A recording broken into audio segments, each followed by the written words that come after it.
नमस्ते दोस्तों, स्वागत है आपका इस नई कहानी में। दोस्तों, हमारी आज की कहानी है ट्रेन का सफर। दोस्तों, मैं ट्रेन में सफर कर रहा था। अगले स्टेशन पर एक लड़की मेरी वाली सीट पर बैठ गई। वो कहने लगी कि मेरी मदद करो, कुछ लड़के मेरे पीछे पड़े हैं, तुम नाटक करो कि मैं तुम्हारी पत्नी हूँ। लड़की की हालत देखते हुए मैं मान गया। कुछ देर बाद 4 लड़के डिब्बे में घुस आए थे। मैंने कहा कि तुम इस लड़की को हाथ भी नहीं लगा सकते क्योंकि ये मेरी पत्नी है। वो लड़के कहने लगे कि अगर ये तुम्हारी पत्नी है तो अभी के अभी इसके होठों पर किस करो, तभी हमें विश्वास होगा।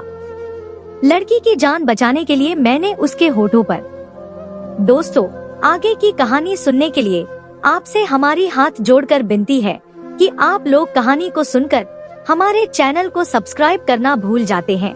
कृपया सबसे पहले हमारे चैनल को सब्सक्राइब कर लें। दोस्तों, मैं गुस्से से पागल होने के डर पर आ गया था। मम्मी की लापरवाही ने मेरा बड़ा नुकसान कर दिया। मैं किसी को भी मुंह नहीं लगा रहा था। सब एक ही मैसेज कर रहे थे कि निश्चित रहो, तुम्हारा काम हो जाएगा। लेकिन इन लोगों को मालूम नहीं था कि मेरा दूसरे शहर जाना कितना नुकसानदेह होता है। मैं क्या बोलता, बस खामोशी से ट्रेन में बैठ गया था। घरवाले स्टेशन छोड़ने आए थे मगर मैंने किसी की तरफ भी देखना जरूरी नहीं समझा। सफर के दौरान भी मेरा मूड खराब हो गया था। मेरा बस चलता तो मैं कुछ कर बैठता, मगर सामने माँ थी, इसलिए खून का घूंट पी गया था। अभी हमारी ट्रेन को चले कुछ ही देर हुई थी कि न जाने क्यों मुझे अजीब सी कैफियत महसूस होने लगी थी। ऐसा लगता था जैसे आज कुछ होने वाला है, लेकिन क्या, यह बात मुझे मालूम नहीं थी। हवा चलने के बावजूद मेरे माथे पर पसीने आ रहे थे। दिल धड़क धड़क कर पागल होने के करीब आ गया था। यह कैसा एहसास था, मैं समझ नहीं पा रहा था। मेरी मम्मी अक्सर कहा करती थी कि जब ऐसा एहसास महसूस हो तो याद रखना, यकीनन कुछ अनहोनी होने वाली होती है। मैं बस ऊपर वाले से दुआ कर रहा था कि मैं सही सलामत अपनी मतलब का जगह पर पहुंच जाऊं। लेकिन मुझे मालूम नहीं था, आज ऊपर वाला मेरी कोई दुआ सुनना ही नहीं चाहता था। ट्रेन अगले स्टेशन पर रुक गई थी। लोग उतर रहे थे तो कुछ लोग चढ़ रहे थे। मैं खामोश मूरत बना बैठा था। एक पल के लिए दिल किया कि नीचे उतरकर कुछ खाने पीने की चीजें खरीद लेता हूँ, लेकिन फिर कुछ सोचकर सिर झटक दिया कि कोई फायदा नहीं है। दिल अजीब सा हो रहा था। अगर ऐसे में नीचे उतरता तो माजी दुल्हन का शिकार होता। अभी ट्रेन के चलने में कुछ ही देर बाकी थी कि अचानक ट्रेन के अंदर एक लड़की दाखिल हुई थी। मैं दाखिली दरवाजे की जानिब ही देख रहा था। वह लड़की गुलाबी रंग के लिबास में मौजूद थी, सिर पर सफेद चुन्नी ओढ़ रखी थी। मेरी आंखों में उलझन आई थी। न जाने क्यों मुझे यह लड़की कुछ मशकूक महसूस हो रही थी। उस लड़की के चेहरे की हवाइयां उड़ी हुई थी। बाल बिखरे हुए थे जिन्हें वह बार बार अपनी चुन्नी से ढक रही थी। एकदम वह मेरे डिब्बे की जानिब बढ़ी थी। मैं सीधा होकर बैठ गया था और उस लड़की को ही देख रहा था। अचानक ही वह मेरे करीब आई थी और मिन्नत करने वाले अंदाज में बोली, क्या आप मेरी मदद कर सकते हो? ऊपर वाला आपकी बहुत मदद करेगा, मैं बहुत तकलीफ में हूँ। मेरा साथ दे दो, कुछ लड़के मेरे पीछे लगे हुए हैं। बस आप थोड़ी देर के लिए यह नाटक कर लो कि मैं आपकी पत्नी हूँ। किसी काम के सिलसिले में बाहर गई थी। मुझे उस औरत की बात थोड़ी अजीब लगी थी, लेकिन वह बहुत परेशान नजर आ रही थी। वह एक बार फिर मेरे आगे हाथ जोड़ते हुए बोली, क्या मुझे आप उनके चंगुल से बचा सकते हो? मैं ऊपर वाले से आपके लिए बहुत दुआ करूंगी, ऊपर वाला आपकी खैर करेगा। दोस्तों, जैसा मैंने सोचा था वैसा हो चुका था। वह लड़की मुझे देखते ही परेशान लगी थी और मेरे सोचने के बिल्कुल ठीक मुताबिक उसने मेरे पास आकर मसला ही बयान किया था। मैं उसकी जानिब देखते हुए बोला, आप निश्चिंत हो जाओ, मुझसे जितना होगा मैं करने की कोशिश करूंगा। देखते हैं कौन है वे लड़के जो आपको परेशान कर रहे हैं। मुझे अपने आप पर यकीन था कि मैं इस लड़की की हिफाजत कर लूंगा। मैं रोजाना जिम जाता था जिसकी वजह से मेरी बॉडी बहुत अच्छी बन गई थी। मैं उस लड़की को अपने बराबर में बैठाने की इजाजत दे चुका था। उस लड़की के कहने के बिल्कुल ठीक मुताबिक थोड़ी देर बाद ही 4 लड़के मेरे डिब्बे में घुस आए थे और उस लड़की की तरफ देखते हुए बोले, आ छोरी, क्यों भाग रही है? चलना, तुझे खुश कर देंगे और पैसा भी देंगे। क्यों भाव खा रही है? उन लोगों की जुबान बहुत गंदी थी। मैं फौरन मैदान में आया था और उन 4 लड़कों की जानिब देखते हुए बोला, क्यों भाई साहब, घर में माँ और बहन नहीं है जो तुम मेरी बीवी को खुश करना चाहते हो? जबकि वे लोग उलझ गए थे। क्या वाकई यह तुम्हारी पत्नी है? उनमें से एक बोला था, जबकि मैंने फौरन सर हिलाते हुए कहा, हाँ भाई साहब, काम के सिलसिले में बाहर गई थी। हम तो अपनी पत्नी को समझा रहे थे कि आप बैठे, हम चले जाते हैं, लेकिन ये औरतें सुनती कहाँ हैं? मैं घरेलू मर्दों की तरह बोलना शुरू हो गया था, क्योंकि मैं उन लोगों पर बिल्कुल यह जाहिर नहीं करना चाहता था कि मैं झूठ बोल रहा हूँ। लेकिन उन सब में एक होशियार था। वह मेरी तरफ देखते हुए बोला, झूठ से हमें सख्त नफरत है और तुम्हारे चेहरे से ही मालूम हो रहा है कि तुम और ये लड़की झूठ बोल रहे हो। अगर तुम दोनों पति पत्नी हो तो अभी के अभी हम चारों के सामने अपनी बीवी के होठों पर किस करो। अगर ये तुम्हें इजाजत देती है और तुम्हें ये करने में कोई मसला नहीं है तो हम यहाँ से चले जाएंगे। लेकिन अगर तुमने इसे किस नहीं किया और ये तुम्हारी पत्नी नहीं हुई तो ये फिर हमारा शिकार है, और तुम अगर बीच में आए तो हम तुम्हारी टांगे तुमसे जुदा कर देंगे। तुम कृष्णा भाई को अभी जानते? वो यहाँ के डॉन हैं और हम उनके कारिंदे हैं। जबकि मैं अब अजीब कैफियत से गुजर रहा था। मैंने उस लड़की की जानिब देखा तो उसकी आंखों में आंसू थे और इल्तिजा थी कि मैं उसका साथ दे दूं। लेकिन मैं ऐसा नहीं कर सकता था। मैं पहले ही मंगनीशुदा था और जल्द शादी होने वाली थी। क्या मैं अपनी होने वाली बीवी को धोखा दे देता? हमारे परिवार में इस चीज को बहुत गलत समझा जाता था। दोस्तों, मैं उस लड़की को देखते हुए इशारे में मना करने लगा, जबकि वह लड़की अपनी जगह से खड़े होते हुए बोली थी, हम यह सब अपने कमरे में करते हैं। यह हम दोनों का पर्सनल काम है, हम किसी के सामने नहीं कर सकते। अगर तुम चारों अभी के अभी यहाँ से नहीं गए तो हम दोनों पति पत्नी शोर मचा देंगे, फिर जनता तुम लोगों को मारेगी। जबकि वह चारों हंसने लगे और उस लड़की की जानिब देखते हुए बोले, अच्छा, तुम्हें ऐसा लगता है कि यह जनता हमें मारेगी? अगर एक बार कृष्णा भाई का नाम भी ले लिया तो यहाँ मौजूद हर शख्स कांपना शुरू हो जाएगा। तुम अभी हमारी ताकत से वाकिफ नहीं हो। वैसे यह कृष्णा भाई का नाम तो मैंने भी सुन रखा था। बहुत से लोग कहते थे कि कृष्णा भाई इंसान को खत्म करने में वक्त नहीं लगाते। मैं तो बेवजह ही इन सब झमेलों में फंस जाता। जबकि वह लड़की डर रही थी और मेरी तरफ देखते हुए बोली, सुनिए जी, हम एक किस कर लेते हैं, वरना बात बढ़ जाएगी। उसकी आंखें मुसलसल मिन्नत कर रही थी। एक पल के लिए मैंने सोचा था, और जब अंधे कुएं में छलांग लगा ही दी थी तो फिर यह करने में भी क्या ही हर्ज था। पत्नी का दर्जा तो मैंने उसे अनजान लड़की को दे ही चुका था, तो चलो एक किस ही सही। यह सोचकर मैंने अपने कदम उस लड़की की जानिब बढ़ाए थे। उसकी गर्दन पर हाथ रखा था। उसकी आंखें झुकी हुई थी, जबकि मैं उस महिला का खूबसूरत चेहरा देख रहा था। मैंने अपने होंठ उसके होठों के करीब कर लिए थे और आंखें बंद कर चुका था। मैं पहली बार इतने करीब किसी लड़की के आया था और मेरा दिल धड़क धड़क कर पागल होने के करीब आ चुका था। ऐसा लगता था जैसे अभी बाहर आ जाएगा। मैंने आज से पहले कभी ऐसा काम नहीं किया था, इसलिए मुझे घबराहट हद से ज्यादा हो रही थी। और उस लड़की ने अचानक आगे बढ़कर मेरे होठों को एक लम्हे के लिए छुआ था और फिर पीछे हो गई थी। जबकि यह लम्हा मेरे लिए ऐसा था जैसे मैं हवा में हूँ। मेरे जिस्म का रोआ रोआ कांप उठा था। ऐसा लगता था जैसे जिस्म में किसी ने करंट छोड़ दिया हो। लड़की पीछे होने लगी थी, जबकि वे चारों खुश होकर चिल्लाने लगे।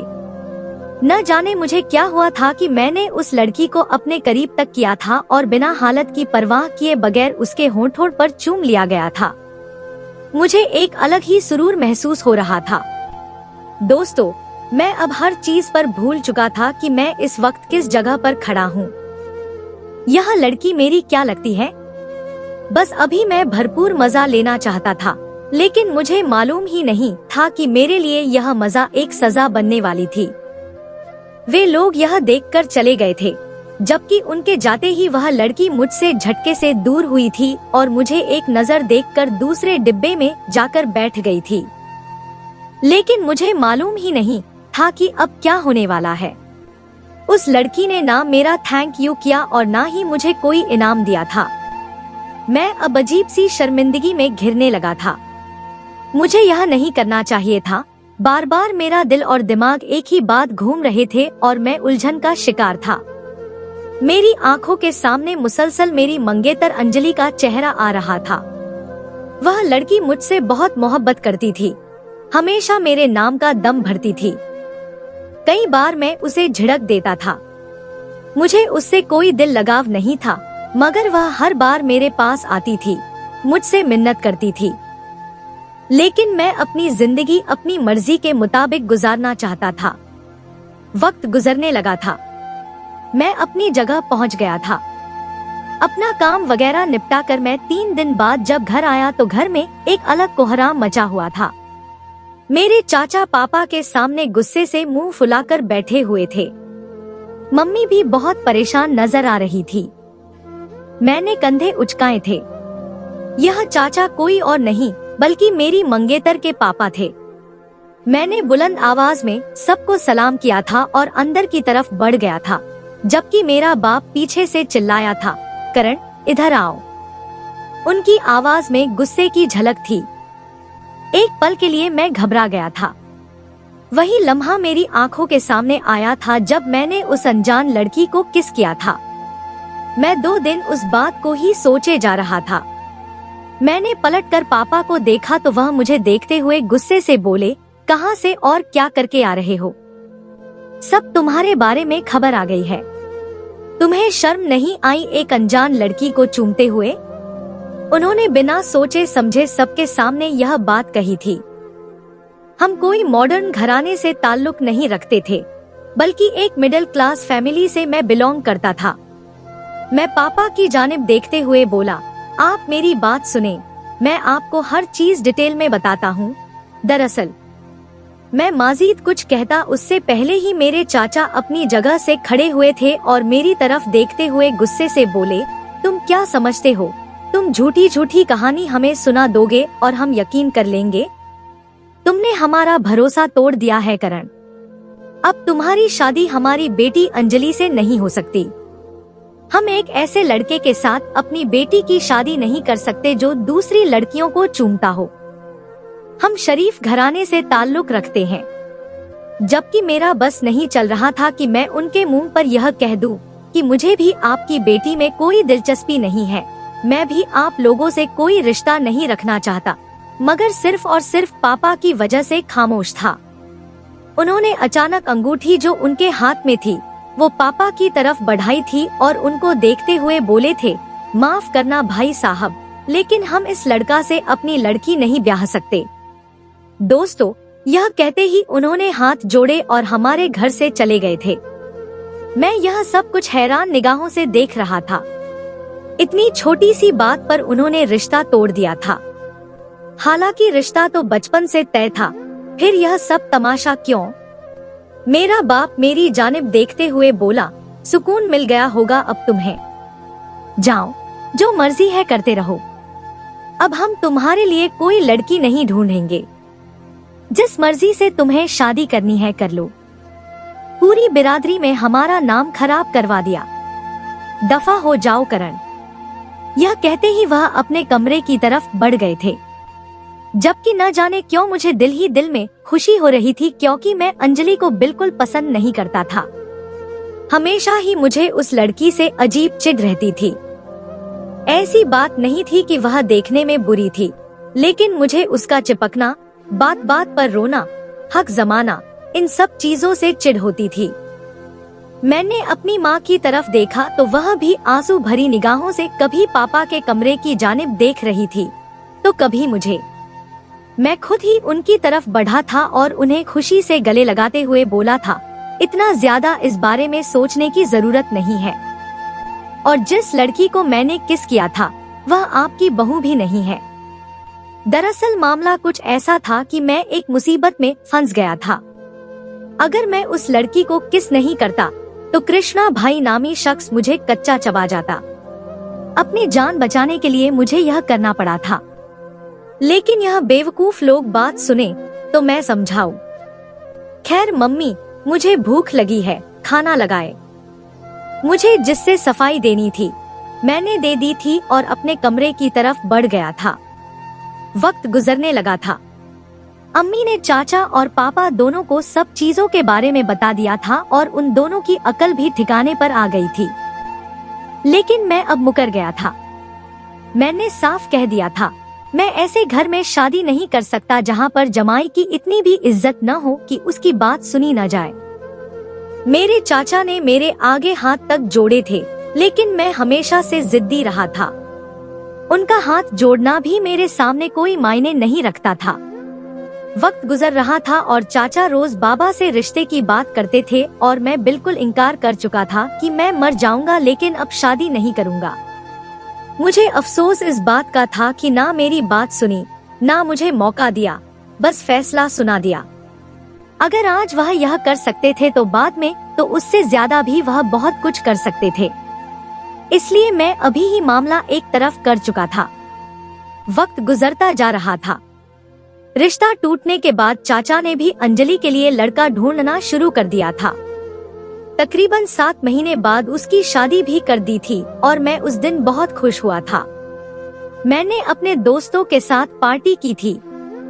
वाकई अगर आपकी नापसंदीदा औरत की शादी हो जाए तो आपको खुशी होती है, यही हाल मेरा था। लेकिन जब मैं पार्टी करके वापस आ रहा था तो अचानक मेरी नजर कोने में खड़ी एक लड़की पर गई थी। वह बहुत रो रही थी। दोस्तों, मैं हैरान हुआ। मेरे दोस्त अपने घर चले गए थे। मैं कुछ सोचकर उस लड़की की तरफ बढ़ा था। मुझे लगा शायद यह परेशानी में है, लेकिन जब मैं करीब गया और मैंने उसका चेहरा देखा तो मेरा पूरा वजूद सुन्न हो गया था, क्योंकि यह लड़की कोई और नहीं बल्कि ट्रेन वाली वही महिला थी जिसको मैंने किस किया था। मैं हैरान होकर बोला, अरे तुम? उसने चौंक कर मेरी तरफ देखा था। मेरे चेहरे पर मुस्कान थी जबकि वह मुझे देखते हुए रोने लगी। मैं उसके करीब हो गया था। मेरा दिल एक बार फिर धड़कने लगा था। उस लड़की को अपने सामने देख मैं बहकना शुरू हो गया था। वह मेरी तरफ देखते हुए परेशान लहजे में बोली, घर पर मेरी मम्मी बीमार हैं, मुझे दवाई लेने जाना है लेकिन कोई भी गाड़ी नहीं आ रही। मैं क्या करूं? मुझे कुछ समझ नहीं आ रहा। मैं इस वक्त बाइक पर था। मैंने कुछ सोचकर उसको लिफ्ट दे दी। वह भी फौरन मेरे पीछे बैठ गई थी। शायद वह वाकई बहुत परेशान थी। मैं उसको तसल्ली देने लगा, तुम निश्चिंत हो जाओ, तुम्हारी मम्मी ठीक हो जाएंगी। मेरे माथे पर पसीने आ रहे थे। दिल बेलगाम घोड़े की तरह दौड़े जा रहा था, जबकि वह लड़की एक ही बात बोल रही थी, अगर मम्मी को कुछ हो गया तो मेरा क्या होगा? उनके अलावा तो मेरा इस दुनिया में कोई नहीं है। जबकि मैं उसे दिलासा देते हुए बोला, परेशान क्यों होती हो, ऊपर वाला बेहतर करेगा। तुम्हारा नाम क्या है? वह फौरन बोली, मेरा नाम अनामिका है, प्लीज आप गाड़ी थोड़ी तेज चलाएं। मुझे यह नाम दिल से पसंद आया था। मैं फौरन की गाड़ी एक मेडिकल स्टोर पर ले गया था। वहाँ पर उसने दवाई खरीदी थी और मेरे ही साथ बैठकर घर आई थी। उसका घर छोटा सा था। एक कमरे में बूढ़ी औरत बीमार थी। उसने जल्दी जल्दी अपनी माँ को मेरे सामने दवाई दी थी, जबकि उसकी मम्मी दवाई खाने के बाद कुछ बेहतर हुई थी और मुझे देखते हुए बोली, तुम कौन हो? मुझे ऐसा क्यों लग रहा है जैसे पहले मैंने कहीं तुम्हें देखा है। मेरे दिमाग में एकदम वह वीडियो आई थी जो उस दिन उन लड़कों ने बनाकर इंटरनेट पर डाल दी थी, जो बहुत ज्यादा वायरल हुई थी। अनामिका बात बनाकर अपनी माँ को भड़काना चाहती थी, जबकि उसकी मम्मी फौरन बोली, अरे तुम तो वही वीडियो वाले लड़के हो। हाँ हाँ, मैं सच कह रही हूँ। यह वही है जिसका एक पल के लिए मुझे भी डर लगा था। उसकी अम्मा मेरी तरफ देखते हुए मेहरबान लहजे में बोली, अगर तुम उस दिन मेरी बेटी की मदद नहीं करते और इसको अपनी पत्नी नहीं बुलाते तो वह कृष्णा भाई मेरी बेटी की जिंदगी बर्बाद कर देता। मैं तुम्हारा जितना भी धन्यवाद करूं कम है। मेरे चेहरे पर मुस्कुराहट आई और मैं उसे महिला के पास बैठते हुए बोला, यह मेरा फर्ज है।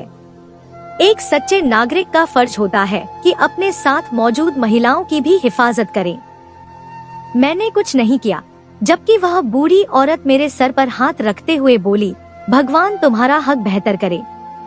वक्त गुजर रहा था और मैं अब रोज उनके घर जाता था, उस औरत के साथ बैठता था। न जाने क्यों मुझे अनामिका अच्छी लगने लगी थी। वह बेवजह न चिपकती थी और न ही बात करती थी, हमेशा नजरें झुकाकर और इज्जत से बात करती थी। उसने मुझे करण बोलना शुरू किया था और यह मुझे बहुत अच्छा लगता था। आज रविवार था, मेरा इरादा पार्टी करने का था, लेकिन मेरा एक टाइम बंधा हुआ था। मैं रात के वक्त अनामिका के घर जाता था, उससे मिलता था, उसकी मम्मी के साथ बैठकर बातें करता था। यही मेरी रूटीन थी। मैंने अपना प्लान कैंसिल कर दिया था और अनामिका के घर की तरफ चला गया था। मैं घर में दाखिल हुआ तो वह परेशानी से तड़प रही थी। मुझे देखते ही मचलकर मेरे करीब आई और मेरे हाथों को पकड़ते हुए बोली, मम्मी की तबीयत बहुत खराब हो रही है, वह तुम्हें कब से याद कर रही है, जल्दी आओ। यह कहते ही वह मुझे अंदर ले आई, जबकि उसकी मम्मी मुझे देखते ही फौरन बोली, आ गया मेरा बेटा, इधर आओ। उनकी आवाज बहुत अच्छी थी। मैं उनके पास बैठ गया था। वह मेरे आगे हाथ जोड़ते हुए बोली, मेरी बेटी से शादी कर ले। मैं तुझसे ज्यादा बात नहीं कहूंगी, साफ कहती हूँ, मेरी बेटी को अपना ले। यह सुनकर मुझे झटका लगा था। वह क्या बोल रही थी? उन्होंने बात नहीं घुमाई थी, सीधा मुद्दे की बात कही थी। जबकि अनामिका ऐसी हो गई थी जैसे उसमें खून की एक बूंद भी न हो। वह अपनी माँ के करीब आई और शर्मिंदगी से बोली, मम्मी आप किस तरह की बातें कर रही हैं? करण जी हमारे मेहमान हैं, खामोश हो जाएं। लेकिन उसकी माँ ने अनामिका की तरफ देखा ही नहीं था। वह मुझसे एक बार फिर मिन्नत करने लगी। उनकी सांस चढ़ रही थी। मैं समझ गया था कि उनका वक्त बहुत करीब आ गया है। उनकी आखिरी ख्वाहिश पूरी करना मुझ पर फर्ज था। मैंने फौरन ही अनामिका से बात की थी और उसको समझाया था कि तुम्हारी माँ की हालत ऐसी नहीं है कि इनकी कोई बात मना की जाए। जिस तरह हमने उस दिन ट्रेन में पति पत्नी बनने का नाटक किया था, जिंदगी में भी कर लेंगे। और जब तुम्हारी माँ की तबीयत ठीक हो जाएगी तो हम अलग हो जाएंगे। मेरी शर्त पर वह मान गई थी। फौरन ही मौलाना साहब का बंदोबस्त किया गया था और मेरा और उसका निकाह उसकी मम्मी के सामने हुआ था। लेकिन चंद पल बाद पूरी कायनात पलट गई थी। निकाह नाम पर साइन करते ही उसकी मम्मी की आंखें चढ़ गई थी और वह खाली कहकीकी से जा मिली थी। यह लम्हा अनामिका के लिए बहुत मुश्किल था। मैंने उसको बहुत मुश्किल से संभाला था। मैंने अपनी फैमिली में भी सबको सब कुछ बता दिया था, यहाँ तक कि इस बात को भी कबूल कर लिया था कि हम दोनों पति पत्नी हैं। अनामिका अकेली हो गई थी और मैंने उसे तन्हा नहीं छोड़ा था, क्योंकि मुझे मालूम था इस दुनिया में चंद ही ऐसे लोग हैं जो अच्छे हैं, बाकी सब सिर्फ अपना मतलब देखते हैं। मैंने अनामिका को अपने घर ले आया था। हम दोनों के बीच बहुत फासला था। मैं सोफे पर सोता था और वह बिस्तर पर। लेकिन कहते हैं ना, जब आप एक साथ रहते हैं और रोज मिलते हैं तो किसी न किसी वक्त आपके दिल में जज्बात पैदा हो जाते हैं। मैं दिल ही दिल में अनामिका को पसंद करता था और उसके बारे में मुझे कुछ नहीं मालूम था। लेकिन जब वक्त गुजरा, मैंने अपना हक इस्तेमाल करना शुरू कर दिया था और अनामिका ने भी अपने कदम पीछे नहीं लिए थे। उसे एक परिवार मिल गया था, रहने के लिए छत मिल गई थी और पति का नाम मिल गया था। वह इसमें ही खुश थी। मैं उसके साथ रहने लगा तो मुझे मालूम हुआ था कि वह लड़की बहुत मुश्किलों का सामना कर चुकी है। बचपन से ही वह अपनी बूढ़ी माँ के साथ रहती है और नौकरी करके अपनी माँ की दवाइयों का खर्च निकालती है। बाप बचपन में ही मर गया था। उस दिन वह काम के सिलसिले में दूसरे शहर गई थी, लेकिन वापसी में उसके पीछे वह गुंडे लग गए थे। तभी उसने मेरा सहारा लिया था और FIR। उसे और मुझे मालूम ही नहीं था कि यह सहारा सारी जिंदगी का हो जाएगा। मैं अब अनामिका के साथ एक बहुत खुशहाल जिंदगी गुजार रहा हूँ। मैं बहुत खुश नसीब हूँ जो मेरी जिंदगी में अनामिका जैसी लड़की आई। तो दोस्तों, यह थी हमारी आज की कहानी। आपको सुनकर कैसी लगी हमें कमेंट करके जरूर बताएं और हमारी वीडियो को ज्यादा से ज्यादा अपने दोस्तों में शेयर करें और हमारे चैनल को भी सब्सक्राइब कर लें ताकि आने वाली वीडियो का नोटिफिकेशन आप तक तुरंत पहुंचे। मैं मिलती हूँ आपसे अगली वीडियो में। तब तक के लिए धन्यवाद।